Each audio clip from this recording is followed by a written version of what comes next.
నమస్కారం అండి. మహా న్యూస్ తరపున లోక్సభకు పోటీ చేసేటువంటి అభ్యర్థుల పరిచయ కార్యక్రమంలో భాగంగా ఈరోజు మిమ్మల్ని ఇంటర్వ్యూ చేస్తున్నామండి. మీరు మొట్టమొదటి ఏం చెప్పారంటే ఎంట గెలిచి రచ్చ గెలవాలన్నారు. ఎంట గెలిచారు, రచ్చ గెలవడానికి బయలుదేరారు.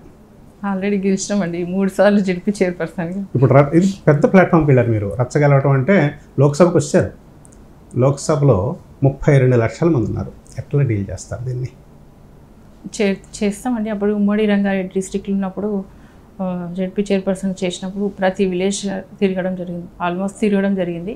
కొన్ని విలేజెస్ మిస్ అయ్యిండొచ్చు కానీ చాలా వరకు అవగాహన ఉంది. గ్రామాల్లో ఇప్పుడు మేడ్చల్ కానీ కుకట్పల్లి కొంత ఏరియా కంటోన్మెంట్ ఇంకా కొన్ని ప్రోగ్రామ్స్ ఉండే, ఇంకా కుత్బుల్లాపూర్ ఇవన్నీ చాలా తిరగడం జరిగింది. ఇంకా ఎల్బీ నగర్లో కూడా కొంత ఏరియా ఉండే కాబట్టి నాకు అవగాహన ఉంది. అంటే మీ ముందున్న ఛాలెంజ్ ఏంటంటే, మీ ముందు ఈ నియోజకవర్గాన్ని రేవంత్ రెడ్డి గారు ప్రాతినిధ్యం వహించారు.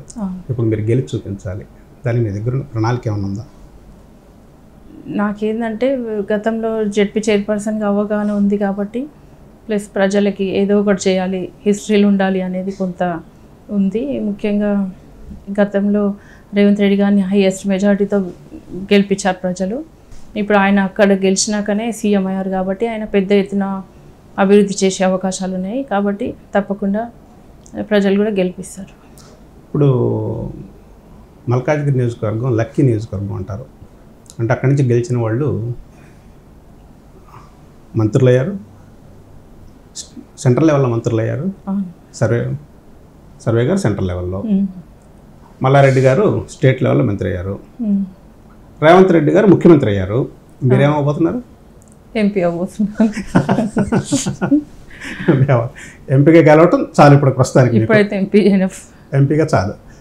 ఈటెల రాజేందర్ గారు ఏమంటారంటే, నన్ను గెలిపించండి, నేను కేంద్రంలో మంత్రి అవుతా, నన్ను గెలిపిస్తే మీ అందరికి ఒక మంత్రి వస్తారు అని చెప్తున్నారు. మరి దాన్ని మనం ఎట్లా ఎదుర్కొందాం? ప్రజలు ఎవరుంటే వాళ్ళు అవుతారండి. మేము ప్రజల మనుషులం. ఎప్పటి నుంచో 2006 నుంచి మేము ప్రజలలో ఉన్నాం. ఉమ్మడి రంగారెడ్డి డిస్ట్రిక్ట్ అంటే లోకల్ అది. నేను అప్పుడు నుంచి రంగారెడ్డి డిస్ట్రిక్ట్లోనే ఉన్నాము, ఇక్కడనే సేవ్ చేస్తున్నాం కాబట్టి ప్రజల్లో ఉంది. 2006 నుంచి 10 years చేయడం అంటే మామూలు విషయం కాదు. తప్పకుండా ప్రజలు ఆదరిస్తారు. గౌరవ ముఖ్యమంత్రి సహకారం కూడా ఉంది కాబట్టి మంచి ఆదరణ ఉంది, గెలిపిస్తారు, అభివృద్ధి అవుతుంది. 7 నియోజకవర్గాలు ఉన్నాయండి మీ సెగ్మెంట్లో. అవునండి. 7 నియోజకవర్గాల్లో కూడా బీఆర్ఎస్ గెలిచింది. అంటే అప్పుడు బీఆర్ఎస్ హవా నడిచింది, బీఆర్ఎస్ క్యాండిడేట్లు గెలిచారు. 7 నియోజకవర్గాల్లో ఇప్పుడు మీరు మెజారిటీ సాధిస్తే మల్కాజ్గిరి ఎంపీ అవుతారు మీరు. ఈ 7 నియోజకవర్గాల్లో ఎట్లా మీరు దాన్ని ఈ వేవ్ కింద మార్చాలనుకుంటున్నారు? అప్పుడంటే గతంలో గవర్నమెంట్ భయానికి కూడా ఓటేయడం జరిగింది. ఇప్పుడు సీఎం రేవంత్ రెడ్డి గారు ఉన్నారు కాబట్టి ఆయనకే వేస్తారు తప్పకుండా. అది ప్రజలు కూడా చాలా రెస్పాన్స్ ఉంది. ఏ విలేజ్కి వెళ్ళినా, ఎక్కడ అంటే పట్టణాలకు వెళ్ళినా ఎక్కడైనా మంచి రిసీవింగ్ చాలా బాగుంది. అందరూ మంచి క్యాండిడేట్ దొరికింది అని కూడా, అందుకంటే గతంలో చేసిన అవగాహన ఉంది, విలేజెస్ తిరగడం జరిగింది, అభివృద్ధికి ఫండ్స్ ఇవ్వడం జరిగింది కాబట్టి అందరు మంచి రిసీవింగ్ చేసుకుంటున్నారు. 7 నియోజకవర్గాలు మార్పు వస్తుంటారు తప్పకుండా. ఇప్పుడు ఇంతకుముందు మీరు ఒకసారి చెప్తూ, బీఆర్ఎస్ నుంచి నేను కాంగ్రెస్లోకి రావడానికి కారణం మాకు కొన్ని అవమానాలు జరిగినాయి అన్నారు. యాక్చువల్లీ మీరు ఎక్కడ హర్ట్ అయ్యారు?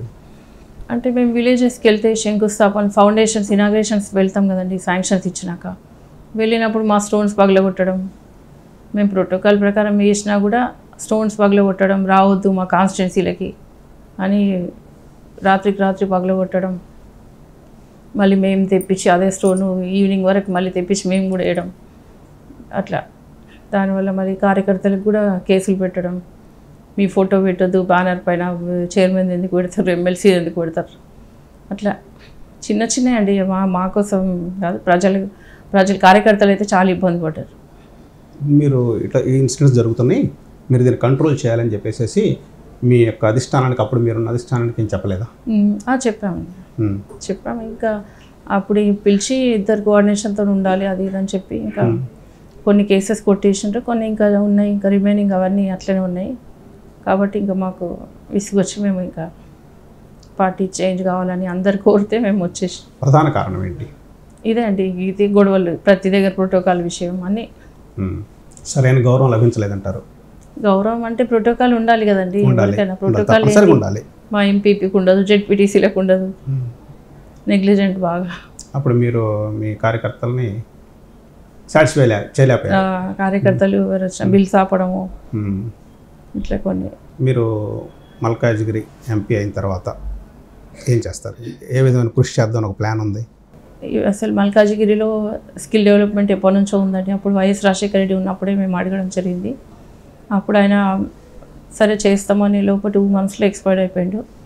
తర్వాత ఇంకా గత గవర్నమెంట్ కూడా ఎన్నిసార్లు ప్రపోజల్స్ ఇచ్చినా కూడా ఇంకా ప్రపోజల్ ఇద్దామంటే కూడా ఛాన్స్ లేకుండే. ఒకసారి ఇచ్చినాము, అది ఇక్కడ పెట్టినో అది రీడ్ చేయలేరు, అదొకటి. ఇంకా పర్సనల్గా వెళ్ళి ఇద్దామంటే కూడా ఛాన్స్ రాలేదు. ఇంకా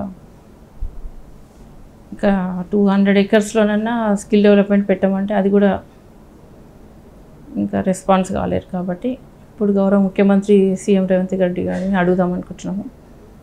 ఇంకా 500 acresలో అడుగుదాం అనుకుంటాం. హైదరాబాద్లో అసలు స్కిల్ డెవలప్మెంటే లేదు. హైదరాబాద్, మల్కాజ్గిరి, రంగారెడ్డి, చేవెళ్ళ పార్లమెంట్ ఏరియా కూడా సగం హైదరాబాద్లో ఉంది. కాబట్టి దానికి 3 పార్లమెంట్ ఏరియాకి యూస్ అవుతాయి కాబట్టి ఉండాలి కంపల్సరీ.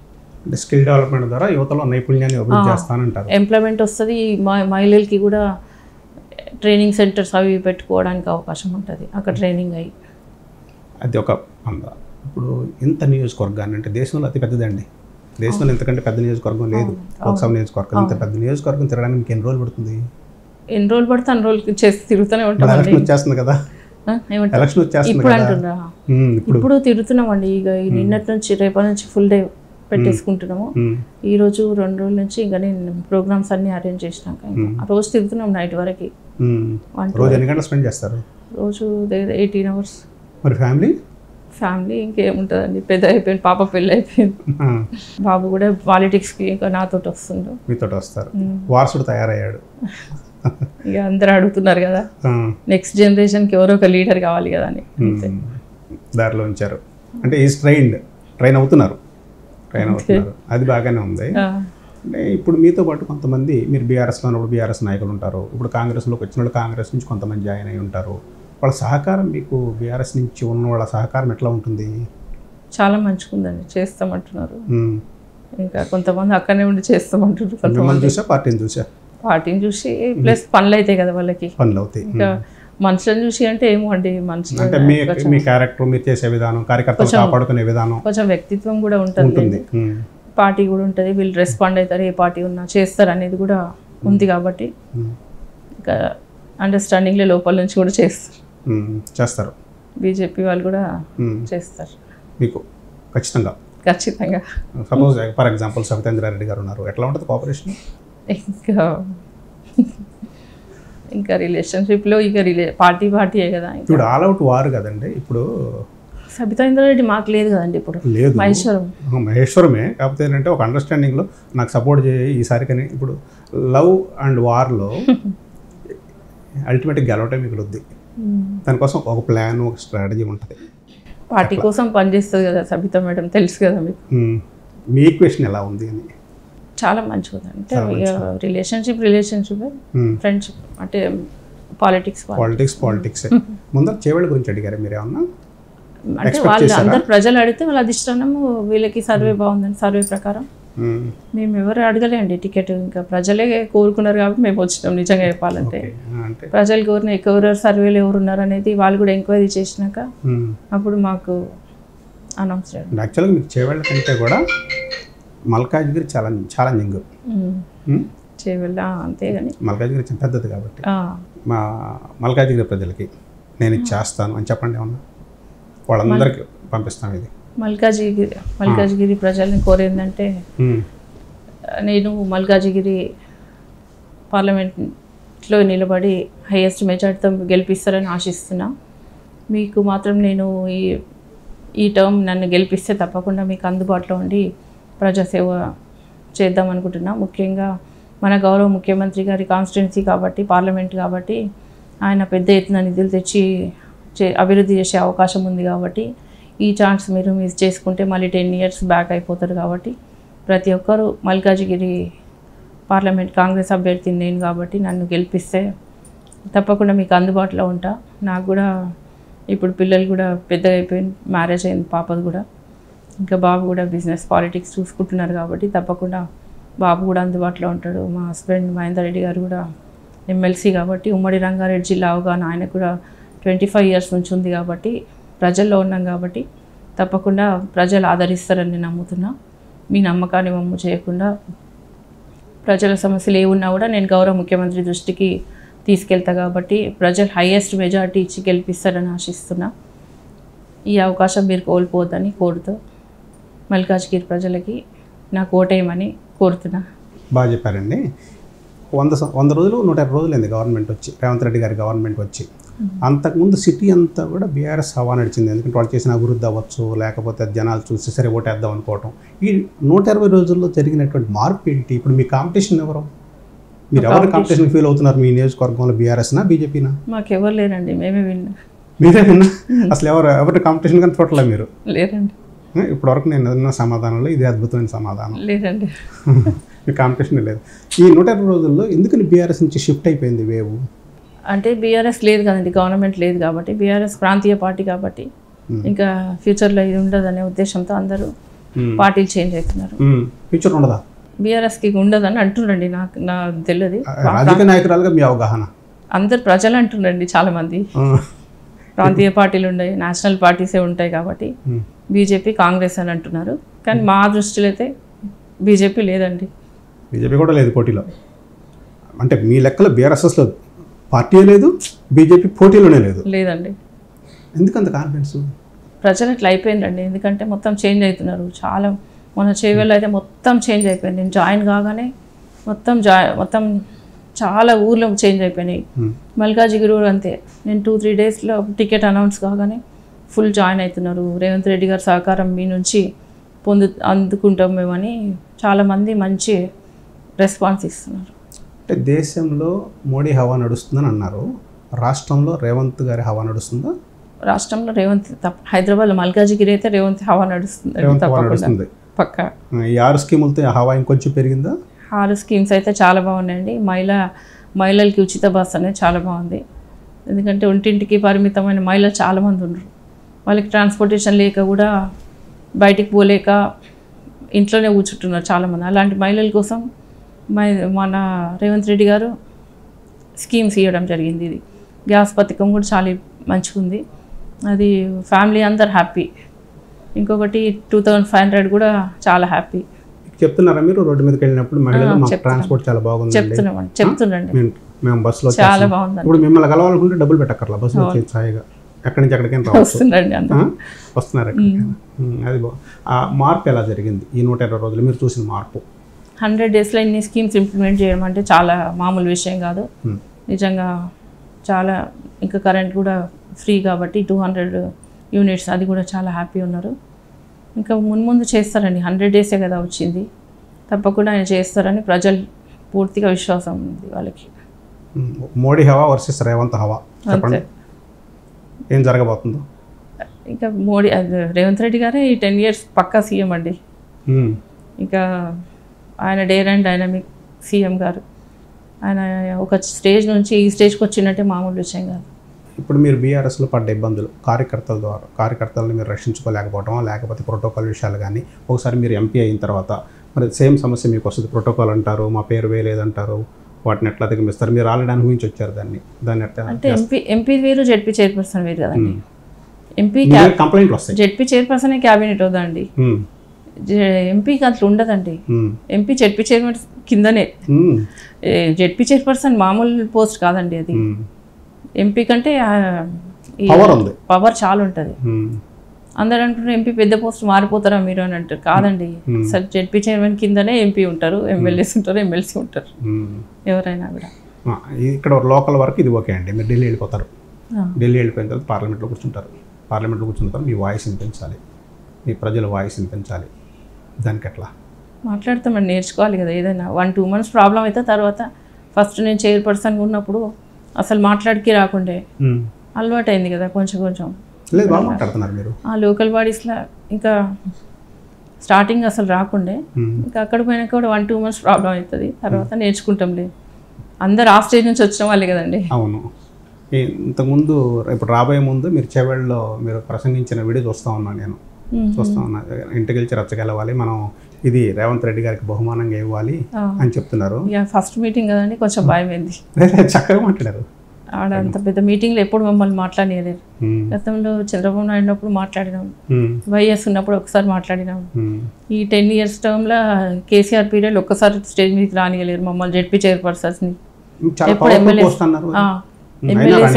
ఎమ్మెల్యేస్కి మినిస్టర్స్కే ఇంపార్టెన్స్, మమ్మల్ని ఒక్కరు కూడా మాట్లాడలేరు. ఇంకా మేము ఎప్పుడు మాట్లాడతామండి స్టేజ్ల మీద, పెద్ద పెద్ద స్టేజ్ల మీద ఎక్స్పోజర్ లేకుండా చేశారు మొత్తం. ఇంకా సరే మాకు అదృష్టం ఏంటంటే స్టేజ్ మీద మాట్లాడియడం. ఇప్పుడు మారటం అన్నది మీ లెక్కలో, మీ భాషలో చూస్తే సరైన నిర్ణయం లాగా అనిపిస్తుంది. సరైన నిర్ణయమేనా? 100% సరైన నిర్ణయమే. ప్రజల కోసం ఫైటింగ్ చేసి ప్రశ్నించే గొంతు ఉంది కాబట్టి అట్లా ఉండాలండి. ఎవరో ఒకరు ఉంటేనే సాల్వ్ అయిపోతాయి. చేయండి మేడం, గెలవండి. మీరు చెప్పినట్టు అభివృద్ధి చేయండి. మల్కాజ్గిరి ప్రజల్ని సునీత మేడమే చేయగలిగారు ఈ పనులు అని చెప్పేసి విధంగా మీరు కష్టపడాలి. చేస్తాండి తప్పకుండా. ఎందుకంటే లాస్ట్ టైం కూడా నేను ఏ పార్టీ అనకుండా అందరికీ ఫండ్ కూడా ఇచ్చి వచ్చిన వాళ్ళకి రెస్పాండ్ అవ్వడం వల్ల వాళ్ళు ఇప్పుడు వచ్చి అప్పుడు మాకు ఇంత ఫండ్ ఇచ్చిండ్రు, ఇంత డెవలప్ చేసిర్రు, అది అంటే హ్యాపీ అనిపిస్తుంది. మా మదర్ అంటుండే కుడి చేతితో ఇస్తే ఎడమ చేతి ఎడమ చేతికి తెలియదు అంటుండే. అది ప్రైవేట్ అండి అప్పుడు అంటుండే. ఇప్పుడు ఏమైందంటే సోషల్ మీడియా ఇక తెలిసి చెప్పుకోవాల్సి వస్తున్న పరిస్థితి అయిపోయింది. అంటే మంచితనం అంటే ఏంటంటే 90% చేయాలండి, 10% చెప్పుకోవాలి. చెప్పుకోకపోతే ఎక్కడ తెలుస్తుంది? అసలు మేము చెప్పుకోమండి, చెప్పుకోకపోయినా ఎట్లుంది. ఆయన కూడా ఏం చెప్పారు, ఇప్పుడు మహేందర్ రెడ్డి గారు కూడా ఏం చెప్పరు. ఇది చేసినాం అది చేసినాం సోషల్ మీడియాలో కొంతమంది కొంత వేసి వాట్సాప్లో వేయించుకుంటారు. మేము 3 colleges ఇంజనీరింగ్ కాలేజెస్ ఉండే, చాలా మందికి ఫ్రీ సీట్లు ఇచ్చిండు ఆయన, నేను కూడా కొన్ని ఇచ్చినాము. ఇంకా అట్లా మేము ఫ్రీ సీట్లు ఇచ్చడం వల్ల ప్రిన్సిపల్స్ ఊరికే ఏంది సార్ ఫ్రీ సీట్స్ ఎందుకు ఇస్తుంటారు, వాళ్ళు కూడా విసుక్కుంటారు కదా. మీరు విద్యకు తోడ్పడుతున్నానని చెప్పండి. కట్టలేరు కదా అంటుండే, మొత్తం ఫ్రీ సీట్లు చాలా వరకు. అది మీకు ఇప్పుడు ఓట్ల రూపంలో తెచ్చిపెట్టుద్ది. మనం చేసిన మంచి పని 10 రెట్లు అట్లా. సరేలే, మాకు ఇంకా అట్లేం లేదు, దానికోసం ఫీల్ లేదు, కానీ చెప్తున్నామండి మేము. ఆయన కూడా బాగా హెల్పింగ్ నేచర్ ఉంది కాబట్టి ఇంకా ప్రజలలో ఉన్నారు, ప్రజల మనిషి. మహేందర్ రెడ్డి గారు వచ్చేసేసి వెళ్ళిపోదాం బీఆర్ఎస్ నుంచి కాంగ్రెస్లోకి అన్నారా, లేకపోతే మీతో చర్చించి కాదు ఎట్లా వెళ్తే బాగుంటుందా ఏంటి అని చెప్పేసి కొంత దాని మీద సంభాషణ జరిగిందా? జరిగిందండి, అందరం ఫ్యామిలీ కూర్చొని మాట్లాడుకున్నారు. ప్రజలు అడుగుతున్నారు కాబట్టి పోదాంలే అని. ఆయన కూడా బాగా ఇబ్బంది పెట్టిండ్రు, జాయిన్ కావాలి. ఆయన ఇబ్బంది పెట్టారు జాయిన్ అవ్వమని నన్ను కూడా, మిమ్మల్ని కూడా ప్రజలు ఇబ్బంది పెట్టారు. మీరు మహేందర్ రెడ్డి గారికి చెప్పారా పార్టీలోకి వెళ్దామని? మహేందర్ రెడ్డి గారు మీతో అన్నారా? నేను కూడా చెప్పినండి, ఎక్కువ ప్రెషర్ చేసిన నేను కూడా. ఆయన కూడా పోదాంలే అని అన్నాడు. ఇంకా పిల్లలు కూడా సరే అందరు అడుగుతుండ్రు కదా వెళ్ళండి అని వాళ్ళు కూడా చెప్పి.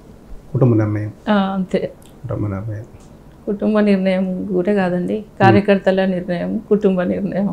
కార్యకర్తల నిర్ణయాన్ని కుటుంబ నిర్ణయంగా మార్చుకొని పార్టీలోకి మారడం జరిగింది. అంతే. ఇంకేమైనా చెప్పదలుచుకుంటే చెప్పండి మేడం, మీ నియోజకవర్గ ప్రజలకు.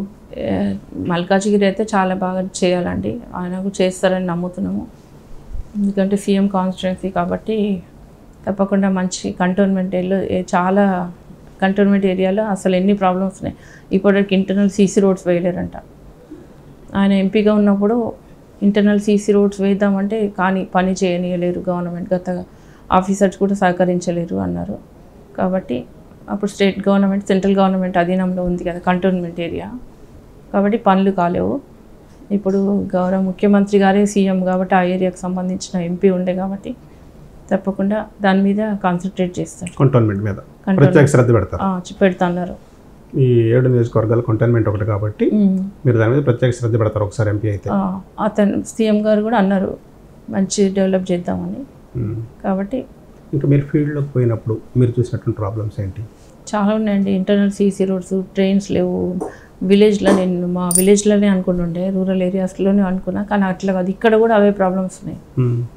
ట్రైన్స్ లేవు, వాటర్ లేవు, ఇంకా సీసీ రోడ్ అంటే తెలియదు కాలనీస్ ఉన్నాయంట. మళ్ళీ స్కూల్స్ కూడా గవర్నమెంట్ స్కూల్స్ కూడా కరెక్ట్ లేవు, అంత ఫెసిలిటీస్ అని అన్ని ప్రపోజల్స్ ఇవ్వడం జరిగింది. ఇంకా డీటెయిల్గా అన్నీ మీకు ఎక్స్ప్లెయిన్ చేస్తాము అని చెప్పిండ్రు వాళ్ళు కంటోన్మెంట్ వాళ్ళు. కానీ తెలుసుకొని నేను కూడా సీఎం గారి దృష్టికి తీసుకెళ్తాను. ఒక విజ్ఞప్తి చెప్పండి మీ ఓటర్లకి. ఓకే ఓకే చెప్పండి. ఓటర్లకి పర్లేదు, మళ్ళీ చెప్పండి. మల్కాజిగిరి ప్రజలకి కోరేది ఏంటంటే, మీరు నన్ను గెలిపించే అవకాశం ఇస్తే తప్పకుండా నేను మీకు అందుబాటులో ఉండి ప్రజలకి ఏ సమస్యలున్నా గౌరవ ముఖ్యమంత్రి దృష్టికి తీసుకెళ్ళి తప్పకుండా సాల్వ్ చేసే బాధ్యత నాది. మీరు అత్యంత మెజారిటీ ఇచ్చి నాకు ఓటేస్తే తప్పకుండా మీకు అందుబాటులో ఉంటా. ఇప్పుడు మాత్రం ఓటేయకపోతే మళ్ళీ 10 years బాగా అయిపోతారు. ఎందుకంటే గవర్నమెంట్ ఉంది కాబట్టి, గతంలో ఎంపీ కాన్స్టిట్యున్సీ రేవంత్ రెడ్డి గారిది పార్లమెంట్ ఏరియా కాబట్టి ఆయన అత్యంత ఫండ్ ఇచ్చి డెవలప్ చేయబోతారు. కాబట్టి ఈ అవకాశం మీరు వదులుకోదు. మీ ఫ్యూచర్ జనరేషన్ కోసమన్నా మీరు ఆలోచించి కాంగ్రెస్ గుర్తు కోటేసి తప్పకుండా నన్ను గెలిపిస్తారని ఆశిస్తున్నాను. నమస్తే మేడం.